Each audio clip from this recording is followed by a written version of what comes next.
Good morning, शुभ सकाळ सर्वांना आणि खूप खूप स्वागत तुमचं आपले शुभांगी ब्लॉगमध्ये।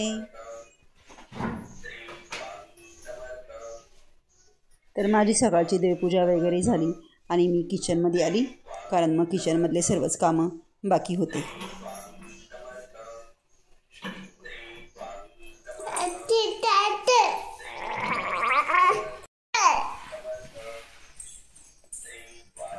बस देवपूजा झाल्यानंतर मस्तपैकी चहा ठेवलाय। एकीकडे गिरजासाठी अंड उकडत ठेवले।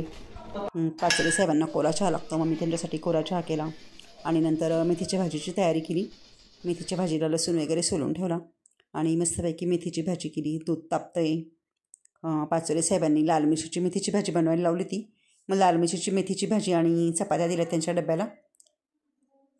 आणि आमच्यासाठी दुसरी भाजी बनवली, बटाट्याची भाजी, कारण मेथीची भाजी थोडीच झाली होती, मग बटाट्याची भाजी आम्हाला बनवली। आणि बाकीचे काल नागलीचे पापड जे केले ते परत आज सुकट टाकले होते, कारण थोडे मला गार वाटले, मग परत सुकट टाकून दिले। मस्त झाले ते नागलीचे पापड। तुम्हाला त्याची रेसिपी ते मी दाखवलीच आहे, तर बघा कालच्या ब्लॉगमध्ये मी टाकलेली ती।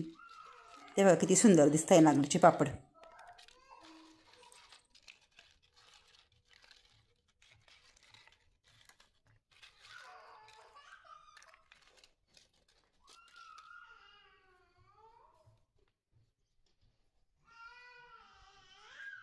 गिरूचा कल्ला चालूच आहे, गिरू पण आली गच्चीवर।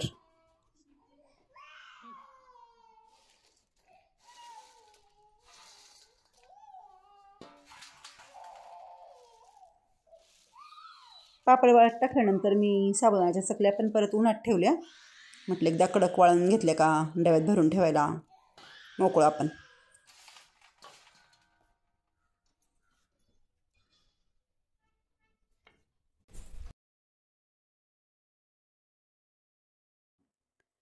आणि 2च दिवसावर अमावस्या आली होती, अजून मी वडे काही केले नव्हते, कारण वेळच नाही भेटला मला एवढा।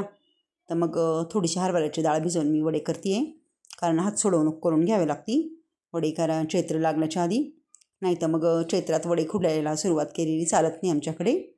असं म्हणतात, चैतवडं साधारडं किंवा चैत्रात जे वडे केले ते लवकर शिजत नाही, त्यामुळे चैत्र लागायच्या आधी म्हणजे अमावस्येच्या आधी वडे खुडून घेतात आमच्याकडे, थोडे का होईना। आणि मग नंतर आपण चैत्रात वडे खुडले तर चालतात। तर मग मी थोडेसे डाळ भिजवली आणि थोडेसे वडे करते आहे।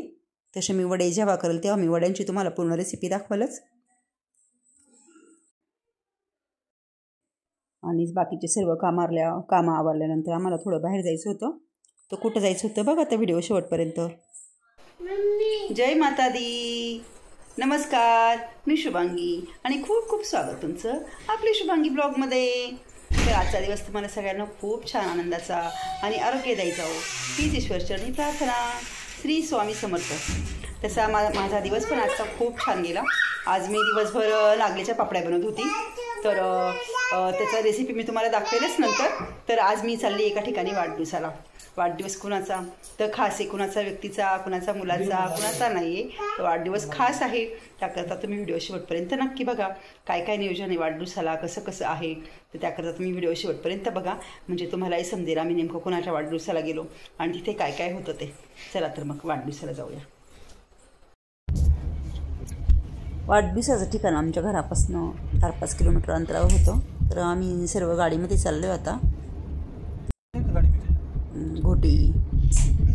घोटी नेस्वारी नाशिक पुणे हायवेवर आहे हे ठिकाण। तर वाढदिवस कुणाचा तर वाढदिवस आहे अंबे माता वज्रेश्वरी मातेचा। तर हे मंदिर बायपासजवळ होतं आणि लोणारी कुटुंबियांनी हे मंदिर बांधलेलं होतं आणि ते दरवर्षी देवीचा वाढदिवस मोठ्या उत्साहात साजरा करतात।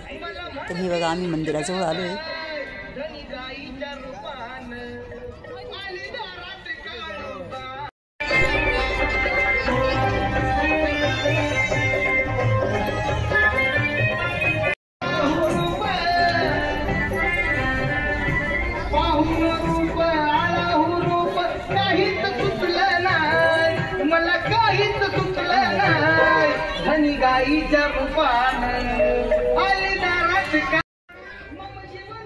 इथे मंदिरात खाली मस्त महादेवाची पिंड आहे, नंदी.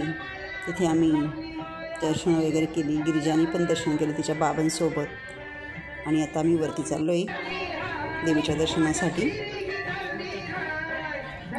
इथे छान देवीचे गाणे पण चालू होते. इथे छान सजावट केलेली दिसत असेल तुम्हाला. हे बघा छान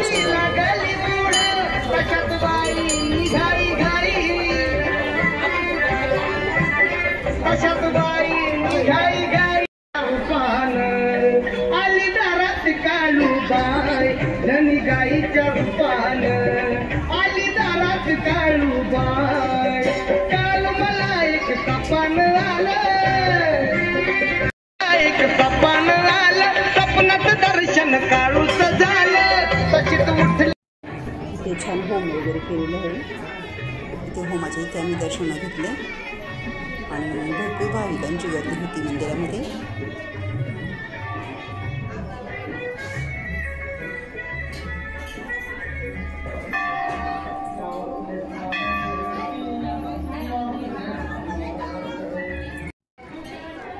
इथे कासव स्वरूपी नारायणांची स्थापना केलेली आहे. आणि हे बघा बरीच गर्दी आहे मंदिरामध्ये.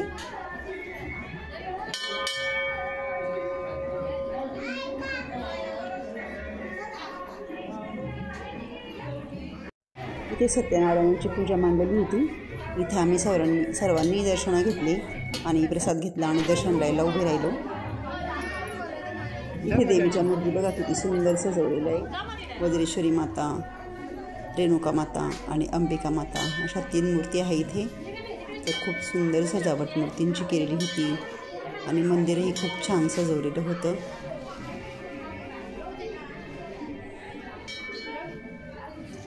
मंदिरातल्या गाभाऱ्यामध्ये फुलांच्या माळांनी सजावट केलेली आहे. तर इथे कोपऱ्यामध्ये गणपती बाप्पा विराजमान झालेले. हे बघा बाप्पांना पण खूप छान सजावट केलेली होती आणि भरपूर भाविकांची मंदिरामध्ये गर्दी दिसत आहे.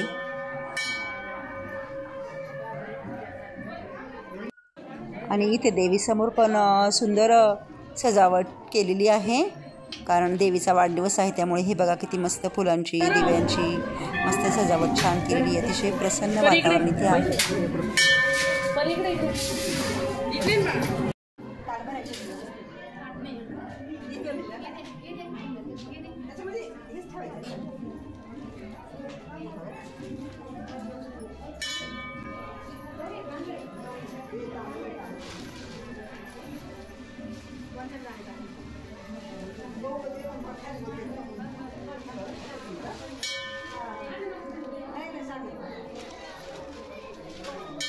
तर मी पण इथे देवीची खणा नारळांनी, साडी सोयीनी ओटीचं सामान घेऊन गेली होती ओटी भरण्यासाठी. देवीची ओटीचं सामान मी इथे पुजारींबाईंकडे देऊन टाकलं.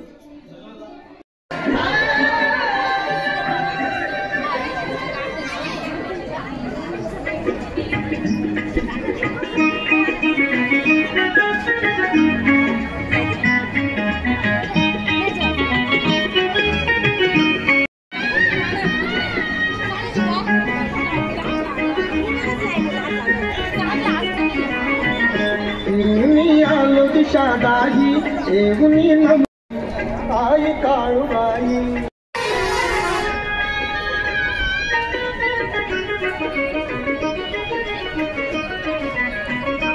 वन वन फिरलो 4 धाम मिळाला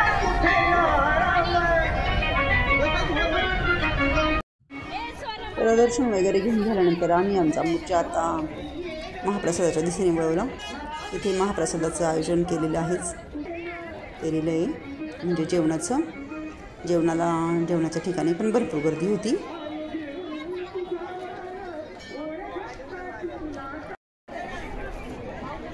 ते रोहिणी, तेरस, त्याचे पप्पा, गिरजा बसले जेवायला. पण मला काही जागा भेटली नाही, तर मी जरा उशिराच बसली जेवायला.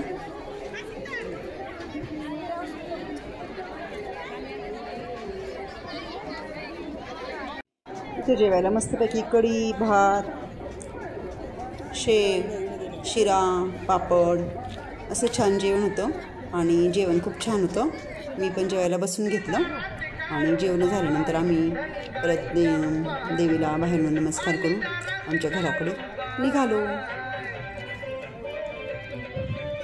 तर कसा वाटला तुम्हाला आजचा व्हिडिओ? आवडला ना? आवडला असेल तर नक्कीच लाईक करा, कमेंट करा, शेअर करा आणि अजून जर तुम्ही माझ्या चॅनलला सबस्क्राईब केलं नसेल तर सबस्क्राईब नक्की करा.